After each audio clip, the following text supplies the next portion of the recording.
كلمة السر المفتاحية لبرج الميزان، وهو ملك الأبراج الهوائية في عام 2023.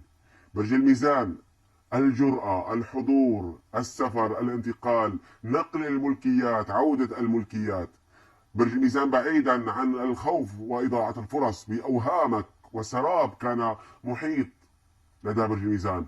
طاقة خلبية وهمية مليئة كانت بالأحزان والخوف والقلق والكآبة والتوتر والانفعال، قد زالت عن برج الميزان في نهاية 2022، سوف تزول، والبدايات قوية وموفقة لبرج الميزان نحو المال والعمل والشهرة والتميز والأرزاق ونقل الملكيات وامتلاك شيء غالي الثمن.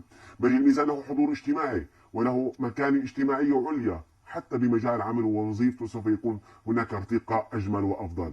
أما الخطأ الكبير الذي سيقع به برج الميزان وأحذره منه هي عدم، لا تستهين أو تفرط بمشاعرك وعواطفك إلا أن تكون مقتنع وتعرف أين سوف تكون هذه العواطف والمشاعر عازبين. والمتزوجين عليكم أن تنظروا إلى الجانب الجميل لدى الشريك العاطفي.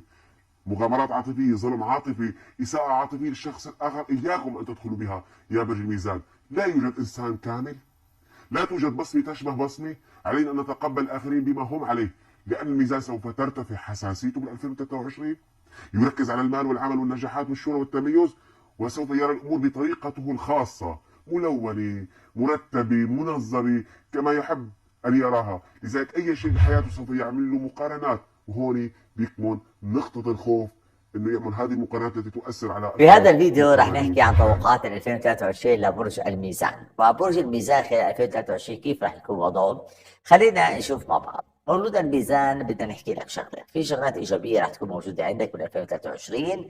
والمشتري المتواجد ببرج الحمل بين 1/1 و15/5 راح ياثر عليك ايجابا، وخصوصا بالفرص العاطفيه اللي ممكن تكون موجوده عندك. يعني فرص الارتباط راح تكون عاليه باول 5 اشهر، وتعتبر هاي السنة هي من سنوات الارتباط الجيدة لك يا مولود الميزان.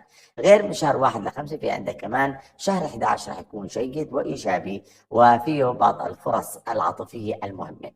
هلا المشتري بالحمل مش بس بيجيب لك الفرص العاطفيه، بيزداد جاذبيتك يا مولود برج الميزان، والناس بتصير تحب انها تتقرب لك، دخول اصدقاء جدد لحياتك. وايضا بدنا نحكي انه الاضواء ممكن تتسلط عليك حتى على الناحيه العمليه. بالنسبة لأورانوس الموجود بالثور ما راح يأثر عليه صراحة مولود برج الميزان. وأيضا بالنسبة لبعض الكواكب الأخرى ما راح تأثر عليك بتأثير مباشر، ولكن في شغلة مهمة ألا وهي المشتري. المشتري هلا غير انه بروح للثور، وهذا ممكن يدعمك عمليا باول اشهر الصيف.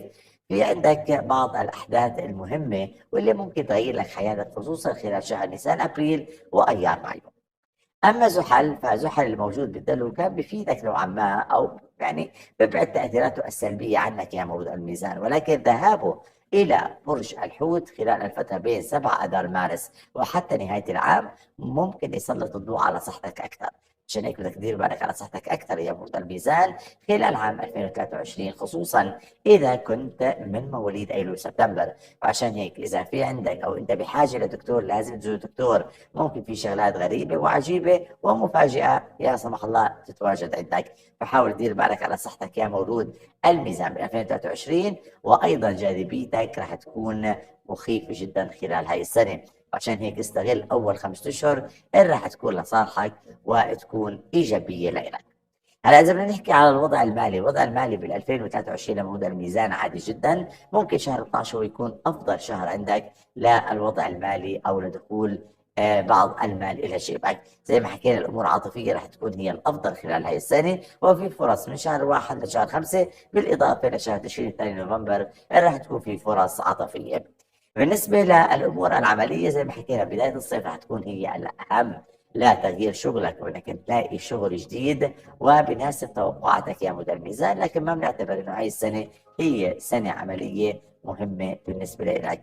فاذا مولود الميزان استغل هاي السنه هاي جيده لك، ولكن اهم شيء انك تنتبه على صحتك كثير منيح، وخصوصا بشهر نيسان ابريل شهر ايار مايو بالاضافه لحزيران يونيو. هاي كانت إذا توقعاتنا لبرج الميزان بال 2023. سنة هادئة نوعا ما فيها تغييرات مهمة إلا على الناحية العاطفية. ما تنسوا تعملوا لايك